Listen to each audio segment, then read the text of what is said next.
difficile de définir précisément ce qu'est aujourd'hui un geek. Est-ce que vous savez ce que c'est qu'un geek? Oui. Un quoi? Un geek. Non, pas du tout. Un kick. Geek, un excité de l'internet là, c'est ça? Quelqu'un de chiant qui est toujours sur ses jeux vidéo. C'est un bolos avec des lunettes là comme ça, et le jeu. Un geek, c'est quelqu'un qui adore les jeux vidéo, l'informatique, qui est généralement le stéréotype, c'est le mec qui joue tout le temps, toutes ses journées à World of Warcraft, à Ion ou tous les MMORPG ou MOBA. C'est un féru d'internet. Il y a les nerds, il y a les otaku, il y a tout quoi. J'arrête pas de jouer à Angry Birds sur mon iPhone 4S. Je suis trop un geek quoi. Qui est accro aux jeux vidéo et tout. Ouais, il est accro à l'ordinateur et tout, à son smartphone et tout. Je dirais que c'est quelqu'un qui s'y connaît bien en technologie, qui aime beaucoup passer du temps dessus. C'est quelqu'un qui passe sa journée sur l'ordinateur. Et qui ne sort jamais. Pour moi, c'est quelqu'un qui est amoureux de la technologie, non? Des jeux vidéo. Geek, un terme à la mode, parfois chic, un terme entouré de clichés et souvent employé de manière péjorative. En 2010, le terme geek rentre dans le Petit Larousse. Personne passionnée par les technologies de l'information et de la communication, en partie par Internet. Si l'informatique et ses usages comme le jeu vidéo ont constitué un socle pour la culture geek, cette définition en exclut tout un pan, celui de l'imaginaire. Les fans de comics, d'univers SF, les rôlistes ou encore les passionnés d'une certaine culture japonaise. Petit retour en arrière vers les origines du mot geek. On retrouve des origines en tout cas du mot dans les origines de la langue allemande et du hollandais moyenâgeux, avec des mots comme Gek, G-E-K en hollandais, qui voulait dire en gros le fou du village. Ça c'est un vocabulaire qui est très courant, qui va se rentrer maintenant dans la littérature. Shakespeare utilise des termes assez proches, des choses comme ça, des poètes anglais, anglo-saxons, donc toujours Europe du Nord. Deuxième étape du mot geek, c'est 18e, 17e siècle, où autour des cabinets de curiosité va se créer une mode pour la monstruosité. Le geek, le Geken, toujours en allemand et en austro-hongrois, ça devient le monstre de foire, un monstre de foire parmi d'autres, donc qu'on transporte dans les caravanes et qu'on monte de ville en ville. Et c'était le monstre qui mangeait tout sans distinction. Et justement, cette mode-là va traverser l'Atlantique et arriver aux États-Unis. C'est là que ça va prendre encore plus d'ampleur parce que les États-Unis, c'est le pays des foires, justement. On a tous l'image de Barnum, du cirque Barnum, qui était une des plus connues, mais on retrouve aussi un petit peu de ça dans le film Elephant Man.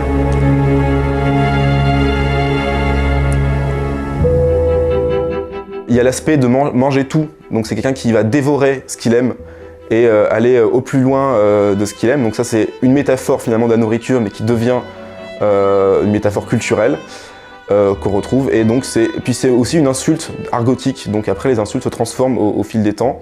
Donc c'est une manière péjorative de parler de certaines personnes, souvent assez jeunes, et c'est comme ça que ça va rentrer dans le vocabulaire des étudiants, surtout dans les universités américaines. Les étudiants vont commencer à se traiter de geek entre eux, et rapidement aussi pour parler des étudiants bons élèves, souvent matheux, bons en sciences. C'est comme ça que ça va se transformer pour arriver à un peu une forme plus moderne, dans les années 50-60 aux États-Unis. Dans les années 70, on attribue à ces geeks des loisirs pratiqués par une jeunesse en marge. Jeux de rôle, SF, comics ou informatique, la culture geek naît. Une contre-culture qui s'échappe dans l'imaginaire et le virtuel, à l'opposé des combats politiques et sociaux hérités de 68. C'est une culture qui se pose totalement en opposition à nous, la contre-culture qu'on avait avant. C'est-à-dire qu'il était une culture politique, une culture fermée, où l'imaginaire était absent, où la poésie était... Il y avait de la poésie, mais c'était obligatoirement sur les murs pour mettre des slogans par rapport au social et au politique. Et justement, toute cette culture du jeu vidéo, de la science-fiction, de tout ça, c'est une génération et plusieurs générations, puisque c'est encore les nouvelles générations, qui disent « mais on en a marre de vos trucs, quoi. » Des films de la nouvelle vague où on comprend rien, mais il paraît qu'il y a des messages, on sait même pas, où on se fait chier devant. Les babes, moi quand j'allais acheter mes bouquins, que j'étais petit, j'achetais Herman, je sais pas si tu connais, Jérémia ou Bernard Prince, ils m'insultaient, ils me disaient mais c'est pas politiquement parlant bien, c'est pas un truc de gauche. Mais moi, je disais, moi le truc ça me fait rêver, c'est une histoire qui me fait rêver. Stop avec vos conneries, quoi. Il y a un moment, faut arrêter. Mais on était petits, on n'avait rien le droit de dire. Hein, tu vois. Tous ces loisirs-là ont eu à affronter la culture légitime, la haute culture, qui leur a dit que c'était pas très intéressant ce qu'ils faisaient, que c'était de l'évasion, que c'était fuir la réalité. Et donc déjà ça rapproche, forcément un ennemi commun en quelque sorte, ça rapproche. Et en France particulièrement, où on a une culture qui est très prenante, très pesante, qui est très historique, c'était pour les gens qui aimaient la science-fiction, les gens qui aimaient le jeu vidéo, les gens qui aimaient le jeu de rôle, il y avait un destin commun, c'était de lutter contre ça. La création des comics ou de la série Star Trek précède largement la naissance de la culture geek. Mais les années 70 voient naître des innovations purement geek. En 1972, Atari sort Pong, le premier jeu vidéo commercialisé en bande d'arcade. Une véritable révolution pour l'époque et un succès planétaire. En 1974, les rôlistes découvrent, dans le jeu de plateau Donjons et Dragons, leur jeu de rôle référence. En France, c'est dans la BD et la science-fiction que la culture geek va s'exprimer. En 1975, Jean-Pierre Dionnet, un ancien du magazine Vieillissant Pilote, crée avec ses amis Farkas, Philippe Drouillet et Jean Giraud le magazine Métal Hurlant. Un ovni pour adultes dédié à la BD, à la SF, à la musique et au final, dédié à toute une génération de l'imaginaire. Métal Hurlant est un vivier de talents dont l'influence résonne encore aujourd'hui. En 1977, alors que le film Star Wars connaît son succès planétaire, Métal Hurlant est lancé aux US sous le nom Heavy Metal. Un carton au pays de l'oncle Sam. Certains n'hésitent d'ailleurs pas à trouver dans Star Wars des références à l'univers Métal Hurlant. La culture geek a pris son envol, mais elle reste en France encore difficile d'accès. Aujourd'hui, avec le net, on ne peut pas se rendre compte de l'isolement culturel de la France. Tout ce qui était musique, cinéma, etc., ceux qui étaient à Paris avaient un petit peu d'informations, avaient un petit peu de librairies spécialisées, mais les gens comme moi qui étaient en province, en plus moi à Nice, je ne sais pas si vous imaginez, à 1000 km de Paris, il n'y avait rien, quoi. Donc c'était plutôt la recherche par le fanzine. À l'époque, Internet, c'était un peu des fanzines. Il y avait des fanzines un peu d'ordinateur au début, des fanzines de BD, des fanzines de science-fiction. Et donc on s'échangeait ça entre bouts de la France, quoi. C'est-à-dire que l'info, il nous fallait une semaine par courrier à l'avoir.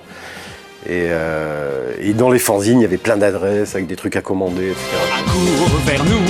La France découvre la technologie, les robots et l'univers japonais. Goldorak est diffusé pour la première fois à la télévision en 1978. La violence du manga, diffusée dans une émission pour la jeunesse, fait polémiquer. Au pays de Candy. Tandis que Candy, la jeune orpheline, fait pleurer dans les chaumières. L'année suivante, c'est la série Senkokai qui est diffusée. La déferlante japonaise ne fait que commencer. Les années 80 signent également l'arrivée de la micro-informatique dans les foyers. Commodore 64, Amstrad CPC, puis les frères ennemis Atari et Amiga, c'est la démocratisation de l'informatique. Et le jeu vidéo n'a jamais eu autant besoin du monde de l'imaginaire. C'est la rencontre de deux piliers de la culture geek. Un jour, un copain m'appelle, il y a des mecs là, ils me prennent comme boulot, il faut jouer aux jeux vidéo et parler des jeux vidéo. Et nous, on jouait tout le temps. On allait dans les salles d'arcade et tout, mais on pensait même pas que des gens pouvaient être payés. Donc il m'a appelé, on y allait et on a commencé à travailler là-dedans. Et à l'époque, donc ça devait être fin des années 80, moi j'ai commencé en 86, 87. La moitié du magazine, c'était des codes à rentrer dans son ordinateur, c'était quand même une culture plutôt très informatique, quoi, même dans les journaux de jeux vidéo. Et nous on est arrivés et nous on a commencé à parler de musique, à parler de BD. Et on s'est rendu compte que tout ça pouvait aller ensemble, parce qu'au final, regarde aujourd'hui, Heavy Rain, c'est plus que du code, quoi.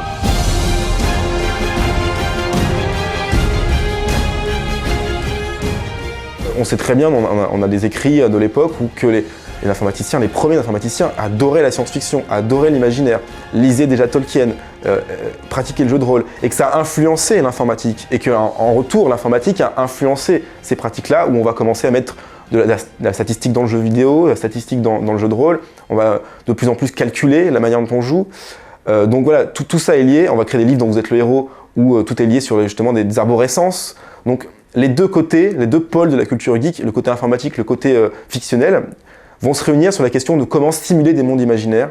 Donc simuler, c'est bien par le calcul, par exemple, donc le calcul informatique, comme on simule avec les ordinateurs, la météo, etc. Et donc finalement, c'est la victoire de cette génération-là, des années 60-70, dont les représentants les plus connus sont Bill Gates, Steve Jobs, des gens comme ça. The invaders, alien beings from a dying planet. Their destination, the Earth. Their purpose, to make it their world. À l'aube du second millénaire, la Matrice invente ce qui lui manquait, un moyen de communication à l'échelle planétaire, Internet. Une Second Life pour l'univers geek qui désormais n'a plus de limites. Le fan du comics le plus confidentiel trouve écho sur la toile. Plus besoin de se rencontrer et la temporalité a disparu. Internet archive et se nourrit au fur et à mesure des contributions. C'est l'émergence de nouvelles pratiques comme le jeu en ligne massivement multijoueur. C'est également l'avènement des communautés sur les forums et réseaux sociaux jusque dans nos smartphones aujourd'hui. Camille, passionnée de mode, a découvert presque par hasard l'univers geek sur le site communautaire Entre Geeks. Je me considère maintenant comme une mini geekette, on va dire. Donc c'est effectivement, on m'a dit aussi de m'inscrire par rapport au cosplay. Parce que j'ai fait des études de mode et notamment dans le costume historique. Du coup, je me suis dit, bah tiens, pourquoi pas? Et je suis allée voir les cosplays qui ont été réalisés, comment ça a été réalisé. Et par la suite, à une convention, j'ai passé 4 jours cosplayés en différents personnages ou même en personnages que j'ai créés moi-même. Un site qui lui permet d'échanger, de se valoriser et de découvrir d'autres pans de l'univers geek. Internet est bien au cœur de la démocratisation de la culture geek. Une culture qui devient populaire à une époque où la culture populaire est elle-même dominante. Internet, c'est aussi l'émergence d'une génération qui maîtrise cet outil, qui emmagasine beaucoup plus de références culturelles, qui participe, transforme, remixe, détourne, comme une pâte à modeler les œuvres.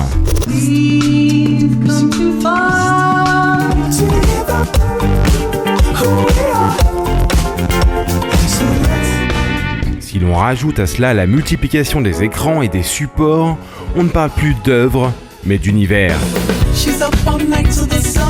Pour les grands héros, pour les grands univers, pour les grandes franchises, on ne sait plus où est l'origine. Par exemple, la kryptonite ou le fait que Superman vole, c'est des éléments qui viennent de la série radio.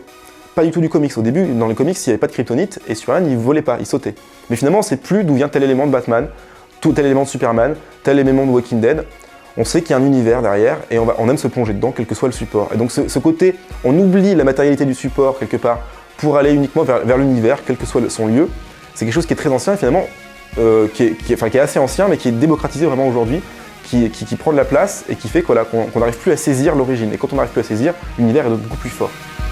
Salle d'arcade, LAN party, convention, bar geek ou compétition d'e-sport, la culture geek prospère. Mais quand le grand public se revendique geek, c'est par la technologie, le smartphone, la Wii ou l'usage d'Internet. À tel point qu'on peut se demander aujourd'hui si le geek n'a pas perdu de son identité, si la culture geek n'a pas perdu ses geeks. Tout le monde utilise un téléphone, un smartphone, un ordinateur, une tablette. Donc oui, le monde a bien évolué à ce niveau-là. La notion de geek est en train de changer et je pense à titre personnel que dans une dizaine d'années, l'image qu'on peut avoir du geek aura réellement évolué. Dire que la personne qui envoie 300 SMS par jour, c'est une geek, pourquoi pas? Pourquoi pas, mais dans ce cas, tout le monde est geek. À force, c'est vrai qu'on entend geek partout, on en fait un bien de consommation, on s'en sert dans les médias pour vendre des produits autres. C'est vrai que ça casse l'image de base de l'époque des geeks. Après, voilà, je veux dire, le terme geek a évolué, donc on est là aussi pour faire prendre conscience aux personnes qu'un geek, c'est pas non plus aujourd'hui, en tout cas, un aigri, je vais pas dire ça, parce que voilà, mais une personne peut renfermer sur lui-même, mais justement qu'on a des passions, qu'on fait plein de choses, qu'on partage des choses et qu'on sort et que ça reste une passion qu'on peut partager sans s'enfermer. Un geek ouvert et passionné, c'est le credo en 2013 de Choose Your Boss, un site d'emploi dédié aux geeks. En réalité, il s'agit plus d'un abus de langage ou d'un retour aux sources, celle du geek ingénieur informaticien. Il est vrai que la notion de geek peut sembler restrictive. Maintenant, c'est vrai que les termes ont évolué avec la culture, surtout de l'Internet, l'essor de l'Internet. C'est qu'aujourd'hui, quand on parle d'informaticien, c'est connoté sur une informatique qui est un peu traditionnelle. Et en fait, on n'a pas trouvé de terme meilleur que geek. Pour nous, les geeks, ce sont des gens qui sont passionnés dans ce qu'ils font. Une passion qui rencontre un véritable succès auprès des employeurs. Choose Your Boss, un service bien marketé qui répond à un réel besoin. Aujourd'hui, clairement, sur les annonces, un candidat geek, c'est quelqu'un de passionné. Il ne va pas forcément être intéressé par une annonce qui dit « ingénieur informatique ». Ça ne va pas lui parler. Par contre, il a besoin de savoir qu'il va pouvoir postuler à une annonce dans une start-up qui développe sur des technologies Python, Ruby on Rails, qui sont des technos rares qui viennent des États-Unis, qui sont encore peu présentes en France, dans une équipe de 10-15 personnes pour travailler sur un projet de jeu vidéo dans tel environnement. Ça va lui parler. Et aujourd'hui, l'interface de Choose Your Boss, elle permet justement une entrée par les technos de manière très précise. Donc elle permet vraiment au candidat d'avoir une valeur ajoutée et de voir tout de suite, en tout cas l'annonce va lui parler. Il va être intéressé ou pas, mais l'annonce va lui parler. Si le geek informaticien s'y retrouve ici, tout ce qui est geek ne se vend pas. Le Geeks Festival a dû annuler sa première édition faute de succès. Mélangeant LAN party, musique électronique et technologie, la sauce geek n'a pas pris. Est-ce que vous vous sentez un petit peu geek? Non. Je suis propre. Ah non, pas du tout. Non, quand même pas. Pourquoi quand même pas? C'est une insulte un peu? Dans le sens général, je suis plutôt un nerd. Mais ouais, geek. Et fier de l'être. Non, c'est pas une insulte, mais en gros, t'as pas de vie sociale si tu restes tout le temps sur l'ordinateur. Malgré la prépondérance de la culture geek, malgré la mode geek de ces dernières années, malgré les success stories des Steve Jobs, Bill Gates, Kim Dotcom ou encore Mark Zuckerberg, malgré l'image fantasmée du geek ou du hacker maître du monde à travers les films hollywoodiens, le terme geek reste, aux yeux d'un large public, soit une insulte, soit le cliché du joueur autiste, du technophile ou de l'ingénieur informaticien. Une sorte de retour aux sources. Sunshine.